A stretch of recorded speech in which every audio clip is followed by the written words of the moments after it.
There we go. And actually, Ashley is calling in now, so we'll give her a minute to, let's see.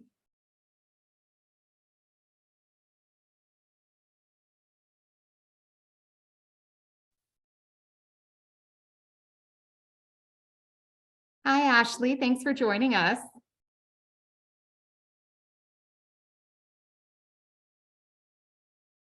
Can you hear me okay? Yes. Okay. Hi.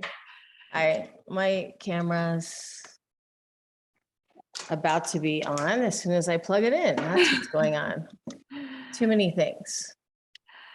Well, and thank you for joining us. I was just telling, actually, did I just start recording it? Let's see. Yeah, you're recording. Okay, perfect. I'm recording this so we can share it with the rest of the ambassadors. I'll send out a link tomorrow, but I was just filling everyone in that you are an insurance expert up in Boulder and have personal experience with the Marshall Fire, and that we've been kind of discussing specifically in Montezuma County, some of the neighborhoods that are having challenges with their premiums going higher and even securing insurance, and kind of why that might be. Another positive thing is Ashley and I have talked about the fact that some insurance carriers do make provisions for if you are doing mitigation work, and they kind of have walkthrough forms, which are similar to our assessment forms. So this is all good information that hopefully will help, if not some of the ambassadors, some people in your neighborhoods who might be having a hard time placing insurance. But Ashley, I'll turn it over to you. Thank you. Hi, everyone. Samantha, I was just wondering if I could just interject something here. Mhm. That this looks like a poker hand where we have two pairs. Two Roys, two We have a Roy, Ashley. Roy, and an Ashley, and I'm not. Okay, enough of that. Now I don't have to hold on to that thought till the very end. Well, I'm glad that I could join all of you. This is my first time to sort of give a talk like this, except to, every other person that I might speak to about insurance on a daily. I live in Louisville, Colorado, which is in Boulder County. And, on the daily, talking about homeowners insurance and why rates have gone up. Let's just leave the fire part out for a second. So you have inflation that we're combating, which has caused rates to go up 25 to 30% over the past year or more with some companies. This is happening nationwide. In 2021 alone, there was over $116 billion worth of claims that were paid out across the nation by all insurance carriers. So you think about how much your auto policy and your homeowner's policy costs, let's just say $4,000 for both. I'm just making up a number. And then we have $116 billion in 1 year paid out from California to Colorado to the East Coast when the hurricanes come. So the insurance carriers are trying to each year understand what the costs are for repairing your cars or replacing them because the parts cost too much and you can't get them anyway. Or your home, the labor costs have gone up because there's not enough construction workers, or there's not enough actual lumber in the pipeline to get to your neighborhood when a disaster strikes, or just a house fire, for example, in the kitchen. So we have all of these things happening out there in the world, in the United States, that are affecting rates and are affecting homeowners' pockets and people with cars pockets. Like, so I talk to people every day that are like, I can't pay for that. It's too much money. And I said, I totally understand. So my approach is really understanding what it is the clients need. So as we approach your home, let's, again, leaving the fire out of it, what's important to you and the coverages? What can we do to find the way to, I call it finagling the quote, to make the policy affordable, yet making sure that you have what you need if a fire came through your neighborhood. So then in my own personal experience, I live in a community of 20,000 people, I don't know, 20 to 30,000 in Superior and Louisville. And just, cookie cutter homes in a neighborhood. We don't have a lot of land per house like you all do. But nonetheless, the Marshall fire comes out of nowhere, blows through and destroys about 1,000 homes in 12 hours, not something that any of us were expecting, but nonetheless dealt with for the past year and a half. I mean, homes are finally being built after 1 year. So it's very interesting to go through that. So I do have an understanding. My house actually did not burn down, but it might as well have, because everything was ruined by the smoke and all of our belongings were taken away. And we started from square one, just like all the homeowners that did lose their homes. So it's a very traumatic and interesting process to go through. As if you have all, I don't know if any of you have dealt with it yourself, or if you're just in a neighborhood that had the fire in the past, but then you have the insurance carriers trying to come in and assist their clients on a level that they, weren't expecting to have to do. And then you find that maybe people did or didn't have enough insurance, whatever enough is, because again, the costs go up to rebuild a home every year, and you're playing catch up to the actual costs in your homeowner's policy. So people are like, oh, my homeowner's policy is only $2,000 and I have a $500 deductible. And now you're asking me to pay $4,000. Why is it so much?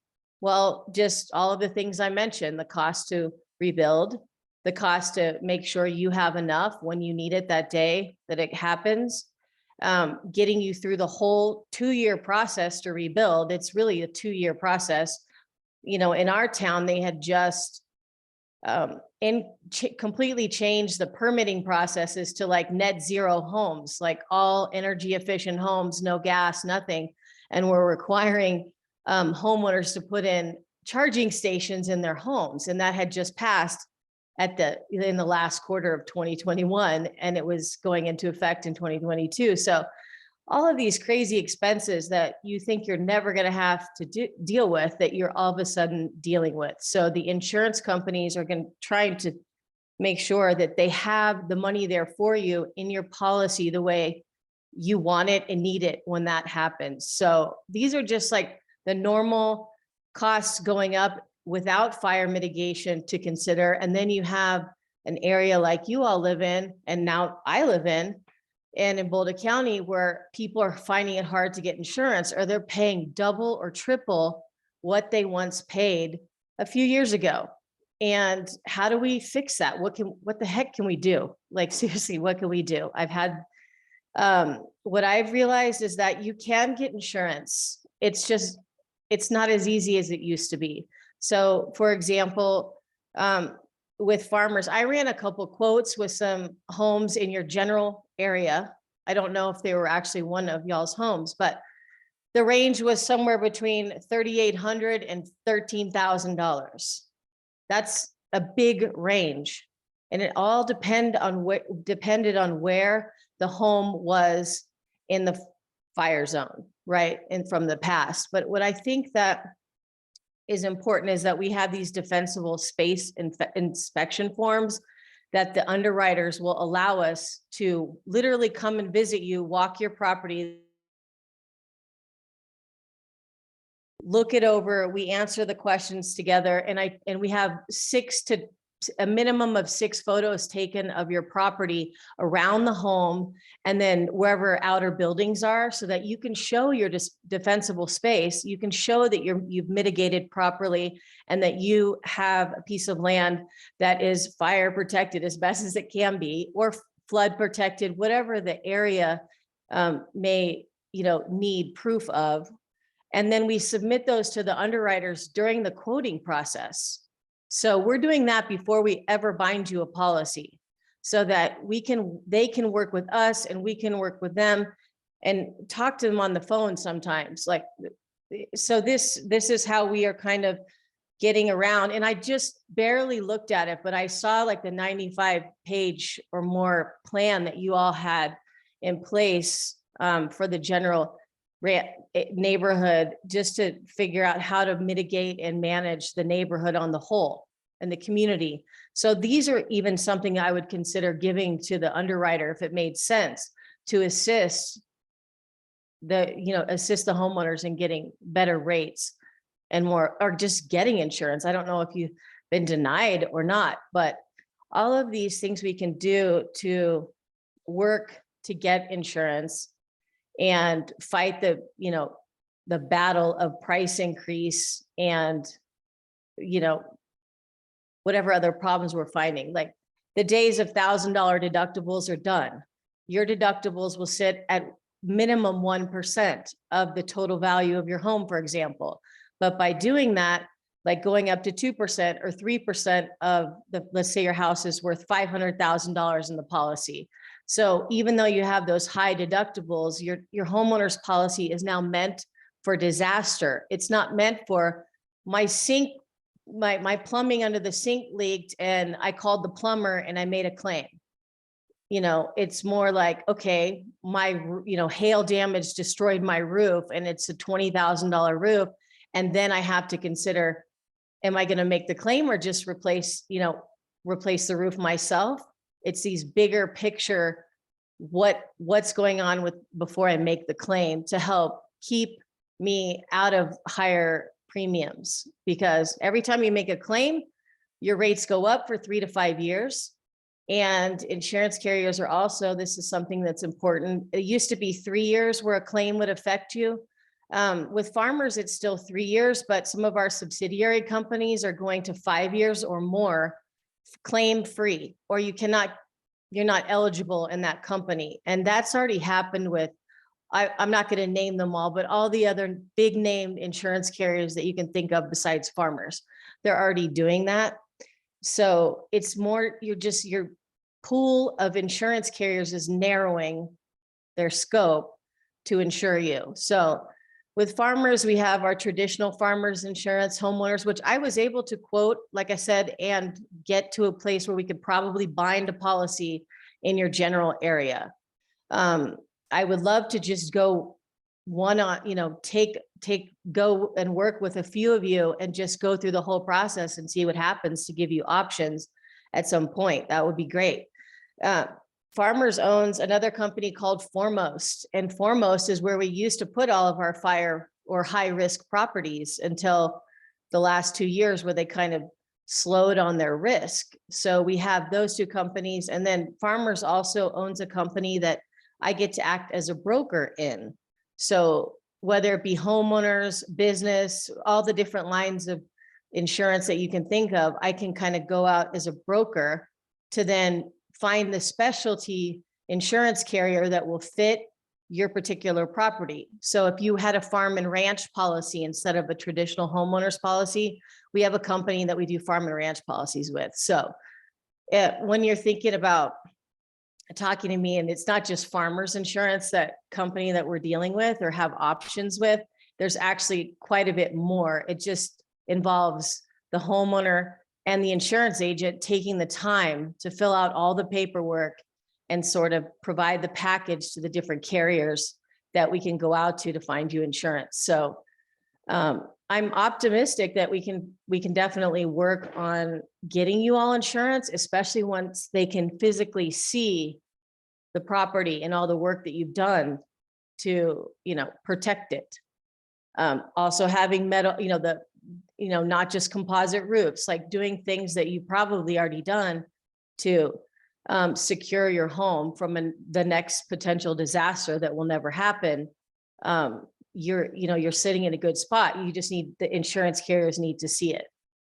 So does anybody have any questions? I know I just talked about a lot of stuff and insurance is boring. So I have a question. Can you hear me okay? yeah. Okay. When I was getting set to build my house, I was very much interested in putting in a residential sprinkler system, since I'm quite a distance away from what I guess you might call career firefighters, for starters. It's all volunteer in this particular area. And what I was told was that from an underwriting standpoint, they look at the odds of any particular house burning, and there was going to be no credit given whatsoever for putting in a residential sprinkler system. The odds were I was never going to use it Mm, or need to use it. mm. And I was wondering if you could address that in light of the fact that by the same token we talk about, oh, do we have defensible space or not? Mhm. And getting credit on that. Yeah, so I'm not sure about like credit as a discount or a lowering of the price as much.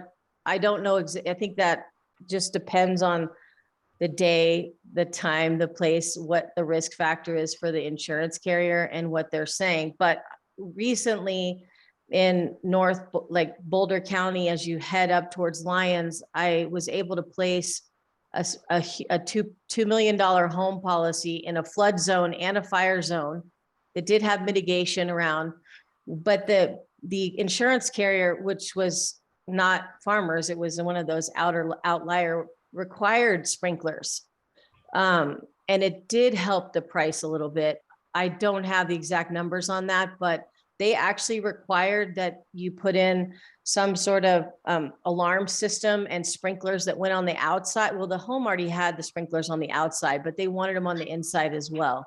So they had these water tanks that they put in with the sprinkler system, and they had it on their property, but they had to do that within 45 days of binding the policy. So they're giving you the opportunity to do that and get insurance and be fully protected. I don't know how much of a discount it might just be a requirement in order to get insurance at all. So what I try to do on the discounts is anything I possibly can to find any discount you can get, and then we just bite it on the other stuff and are happy that we have insurance at all. I've had to have some really tough conversations with some people in our neighborhood, so it's but they do have insurance. So I don't know if that truly answers the question on like credits, but at least they're open to giving you insurance with the sprinkler system in place. Okay. Yeah.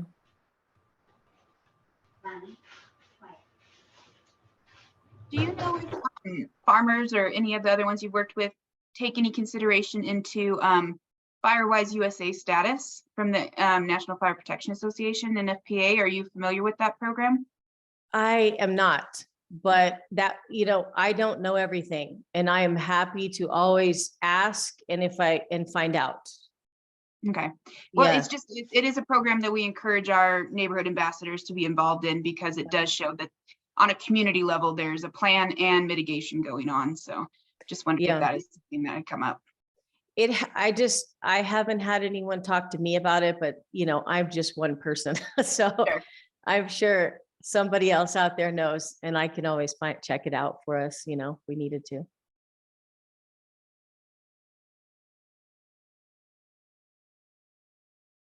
And like I said, this is recorded, so I will let everyone who wasn't able to make the call today know that they can send questions your way, Ashley, and Roy, if either of you think of any additional questions, I'll include Ashley's contact information in the follow-up email that I'll send out with this summary and this link. But if we didn't have any additional questions, then Ashley, unless you had any closing thoughts, we'll let you go. Okay, well, thank you so much. And Thank if you have, you. like, again, any other questions come up, I'm happy to assist in getting the answers if I don't know them. And if you are interested in talking to me about your particular policy and property, I'd love to talk to you. Thank you so much. Thanks, Ashley. Bye. And we'll keep recording because I want feedback from the other ambassadors on this next topic. And I know we do have people that aren't able to be here today, but kind of a fun, exciting thing. DORF, the Dolores Watershed, they had received some funding from FACO, Fire Adapted Colorado, to put on a mitigation workshop So initially it was going to be closer to Dolores. It was focused kind of on the Dolores area, but we have decided to have it at the Summit Lake Community Church on April 22nd, which is Earth Day. So kind of wanted to get that out really early, have everyone mark their calendars. Just from our viewpoint, we've got a lot of different organizations working on this, hoping to make it a big success and reach a lot of people. We're planning on having workshop stations. So we would love feedback, especially from the ambassadors. You guys have the best pulse on what people in your communities need and are asking you about, but feedback on what would the most relevant workshops be. As of now, we want to give kind of an overview on the home ignition zone, general fuel types and how to mitigate those, specifically Gamble Oak management, how to initially eradicate and then how to stay on top of it going forward. Chainsaw and other hand tool management, using that to clear on your property, stacking piles for burning or chipping, pile burning and wood chipping. We're hoping to have a wood chipper there and demonstration for that. So those are the topics we have so far, and we would just love your feedback on if you guys think this is in the ballpark of what would be relevant, or if you had any other ideas. Our biggest thing now is we just want to make sure we get a good turnout because we do have so many organizations investing time in this and lots of funds going to make this a successful event. So we want to make sure we get people to show up. So anything you guys can suggest that might be a topic that people would be interested in, or ways we could reach out to your community. Go ahead, Roy. Thank you. Yeah, I have a couple of ideas. First of all, have a part on it or in it about beetles and beetle Okay. kills. I know we had a meeting early last year. It was a very good meeting. Last February. But and if we could bring that back up to those at the meeting, because that was very educational and that really helped out. Especially Awesome. now, because everybody thinks the beetles are dying because of all the snow, which they're not really doing that. Hopefully they will, but let's keep our fingers crossed. And also, will you be getting flyers out that we can put on our website, things like that? Great. Yes, actually, we are working on the digital flyer. Okay, So good, I'll circulate the digital flyer. good, because we'd like to put that on our website. Perfect. Yeah. And I'll send a reminder email out because I will ask the ambassadors to post on local Facebook groups, Nextdoor app. Sometimes those can help generate interest. I know I've gone to a couple of events that I saw on Nextdoor. So, but that's really our push, is we just want to make sure we get a turnout, get people there. And we will have a social component to it as well. That will probably be in Dolores at either the brewery or the cidery, but we'll have, trivia, food, and that would be kind of just more of a social interactive networking. So How long are you looking at? How many hours? half day. So we're thinking of starting Oh, at 1 at this point and having it be a 3 to 4 hour workshop, outdoor, very hands-on, and then breaking, and people that wanted to kind of continue and move over to Dolores could at that time. But So that way, if you only had the day, you could get really the meat of it out of that. So like pretty much like the ones that we've had in the past. Close to it. Yeah, we are trying to model it pretty closely to things that have worked in the past. But one of the big issues that kept coming up was sometimes attendance just isn't where it should be for the amount of resources that go into planning it. So yes, that's where I said, that's perfect. The ambassadors can reach out to their communities. And I think it'll be a really good way to kick off the year with awareness, Earth Day, April's still early, that it kind of catches them at the right time when they're making their plans for summer and spring and what to do on their property. Will there be anybody there from any of the fire departments to present? I don't know if we have fire departments specifically lined up, but I can definitely, especially for maybe like the home ignition zone portion of it. That's a good idea. I know we have state forest and but I don't think we have anyone from the fire department yet. And I know we did a windshield inspection, just went from location to location to location. And just anything that they can provide that way would be wonderful. And Perfect.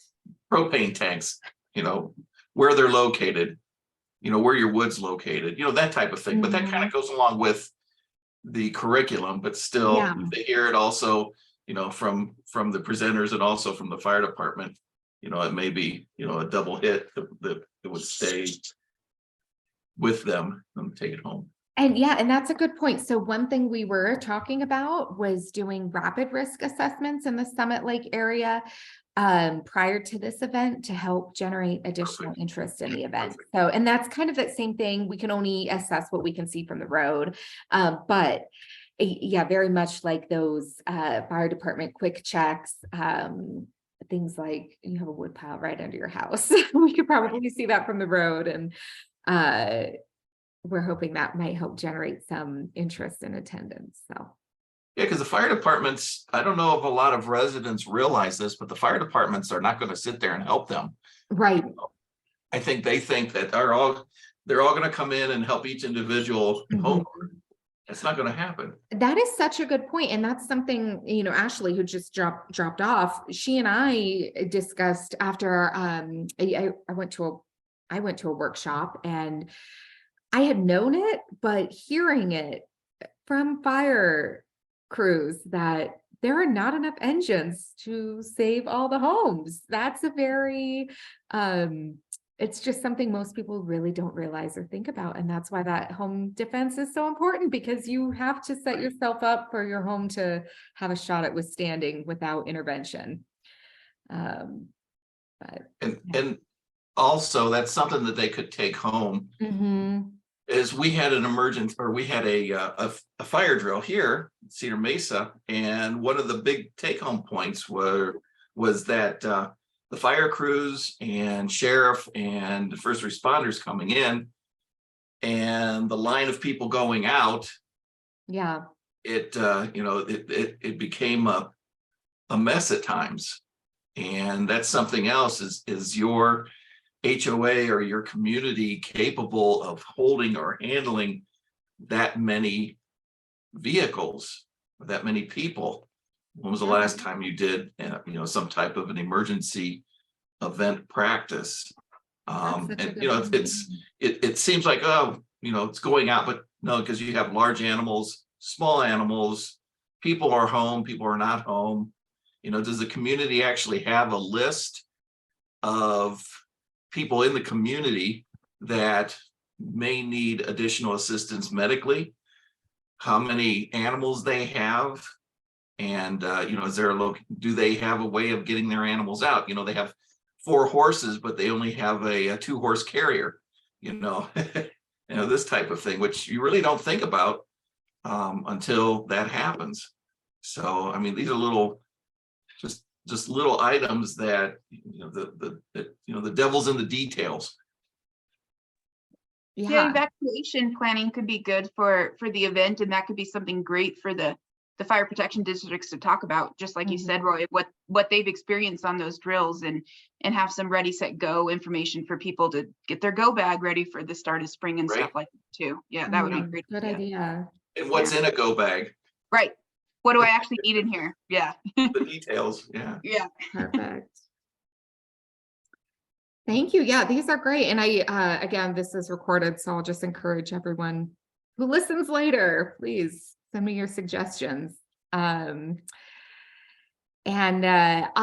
also be sending out the Montezuma County CWPP was finalized. I'll be circulating that, so everyone, the ambassadors, have access to a copy. It is online, so maybe I'll just send the link, but that way everyone can review that. And Montezuma County, the the emergency planning department. They are looking to request funding now that we have the new CWPP grant funding for use in mitigation on a county level. So keep everyone posted on that. Still very early stages there, but that would be great to get additional funding for the community for mitigation, which leads me to, I know it's winter, so we're not doing too much mitigation wise, but if there's just any recent neighborhood accomplishments or any questions or challenges, that I'll open it up to you guys to kind of just discuss as ambassadors what's been going on since we last spoke. Roy, do you have anything?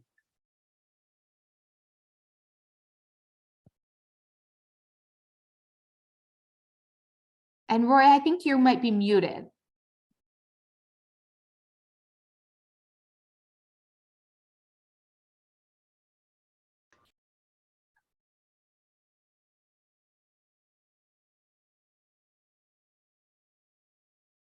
Okay. There we go. Perfect. I don't know if I had mentioned this to you before, Samantha, but when you came over to look at Beasley's property, and as you were driving up that hill to the, I'll call it the plateau that their property was on, you mentioned about the proximity of brush on both sides of the road.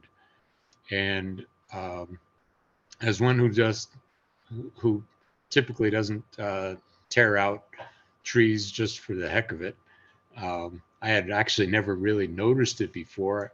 Even though it's on my property, I kind of thought, well, this was a community road. But I took it out, and there was a side benefit, which was with all those curves, now we have good sight lines. So, you know, it's just one other thing, you know, as Roy mentioned about people trying to come in and go out at the same time. It helps with some of these little roads to That's be a able to really see good what's around point. the corner. Yeah, that is such a good point. Well, thank you, Roy. And that's yeah, great. Glad to Yeah, hear thank that. you.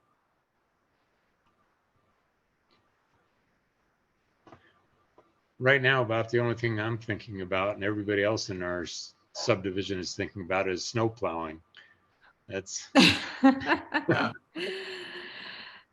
so. This was at the Summit Community Church, you say, Yes, and what time was this we're going to anticipating be? starting at 1 and probably wrapping up by 4 Okay, okay, great. on I'll get Earth that. Day. Easy day to remember. Yes. And we're going to try to see if there's other organizations in the area doing events and kind of work with them. So Mm-hmm. Okay, thank you. thank you.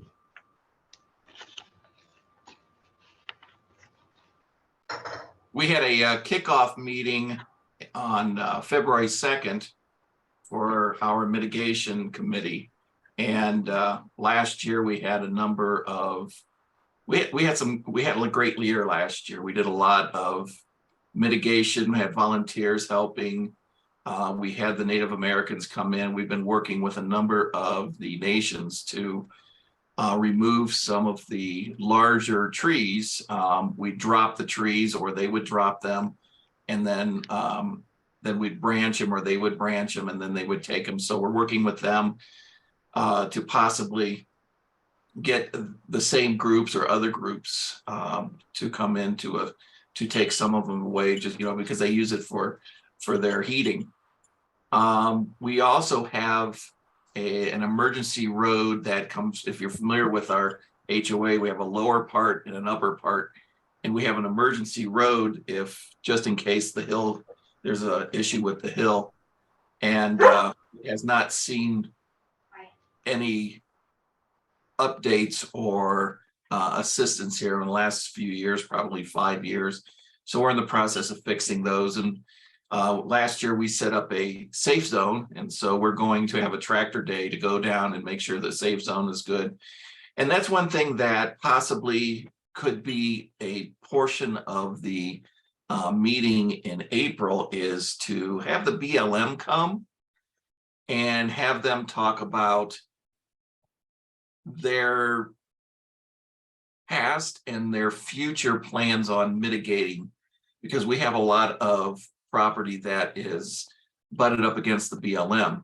And we do, and this is just one thing that we're running into, we would love to have an escape route, an emergency escape route, which we do not have per se. We do, but we don't. It has to go across private land. So we're somewhat landlocked, but there is a location that would come out close to Summit Lake or Summit Reservoir. But we have to go over and through BLM property that they had at one time mitigated. And now it's overgrown. So you can tell how long ago. So we looked into that last year, and there were some issues that came up. If we did do something like that, cleared a road, it would be a 3 or 4 year process by the time they went through and looked for artifacts and went through and cleared it and got all the red tape out of the way, et cetera. It'd be a little while. So, I mean, we were looking at things like that. So it's still on the table. We still have to figure out what we're going to do. We're looking at insurance for our volunteers. That's always a big issue, and being an insurance night for those who do assist. And we burned a huge pile last year, which we're not going to do again this year. So we're looking at for chipping, 2 days to chip. And do you by chance know when the Montezuma County of Montezuma is going to start taking slash for free? Do you know that free day? I don't know, but I can find out.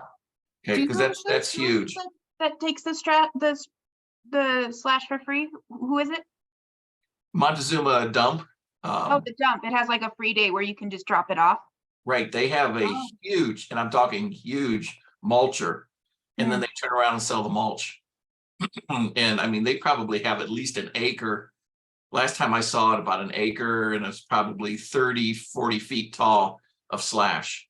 Wow. And you go and dump. They have to weigh it as you go in, and so they have a record of it coming in, and then they turn around and sell it as mulch. I didn't realize they did that. That's Yeah. cool. We should make sure we do get that date, Samantha, and we'll put it up for everybody to see. Yeah, it's a great program. Yeah. It's a great program, and they extended it last year. So, did you guys receive our CWPP from Bruce Cedar Mesa? A new I've one? not seen No. that. A new one? I think he said Yeah. he was working on a new one. Is it finished? Is it signed? Yes. I haven't great. seen it. It might have gone to the State Forest Service, but I haven't heard of it anything recently. Okay. Yeah. From Bruce Short. Right. Okay. Yeah, I will. I'll double check on that, because I know it's been signed. I know it went to Jim Spratlin, so I'll double check with that. So did it only go to him because it should have also gone to the fire district and the State Forest Service? And so they've all signed? I don't know. I was not involved with who it went to, but I will double check.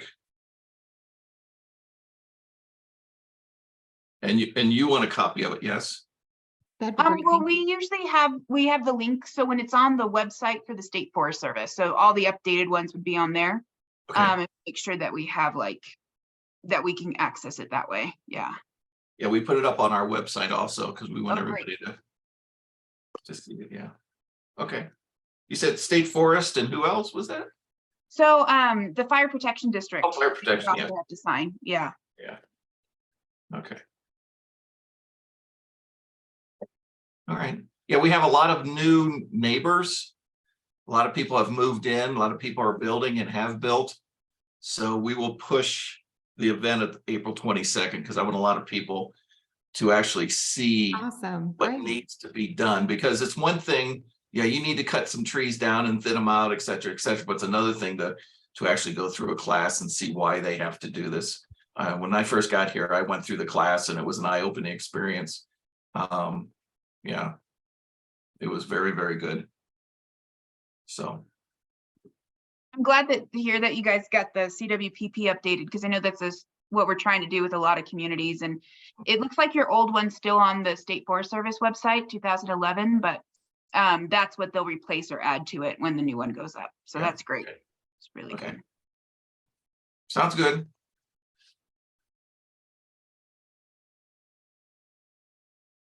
That's all I have. We're done. Great. Well, thank you. And that was it for my agenda as well, unless Ashley had anything that I think the only other thing to mention would be for both of your neighbors. I know, Roy, you said in Cedar Mesa Ranches that there's a lot of new people there, but getting the word out about our cost share program. So, you know, we have incentive programs, and in Cedar Mesa, we can provide up to 60% reimbursement if people want to do D-Space. So trying to get that out early, and we'll have that information at the event as well. But in talking to your neighbors, if there's some community projects you guys want to do, other roadside thinning, or I don't know if you guys have any common space or anything, but think about some of those projects, because we do have funding available, and knowing that it's going to be a busy year, trying to get those and get on the schedule for some local contractors earlier rather than later is probably a good idea. Yeah, we do definitely have those who are interested get contractors, and through the year, we provide them with a list. We do have an ongoing list. And that's one other thing that we do. For those who buy tractors and implements and things like that for mitigation, we let them know that there is a state for tax purposes, also, that they can use those as write-offs. Everybody likes to hear that also. Yeah, that's always nice come tax time for sure.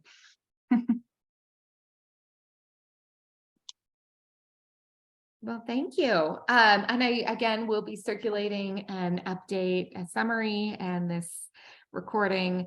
So if any questions come up, if anyone remembers anything they'd like to ask or share, just let me know.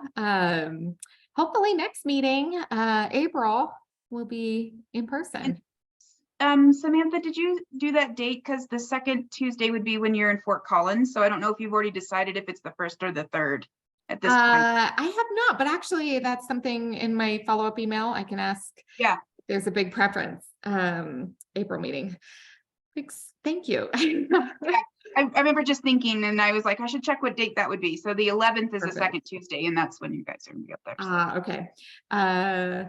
Perfect. I'll ask the group and see kind of what the consensus is, because that would be great if that can be an in-person. Yeah. Yeah. Well, thank you. I'll let everyone go. Roy, thanks for joining, and I'll get this update out probably tomorrow. So let me know if you have any questions. It's good to I'd see both like of to you. just Thanks for comment joining. that I appreciate, particularly on the weather that we have today, I appreciate us doing this on Zoom, Yeah.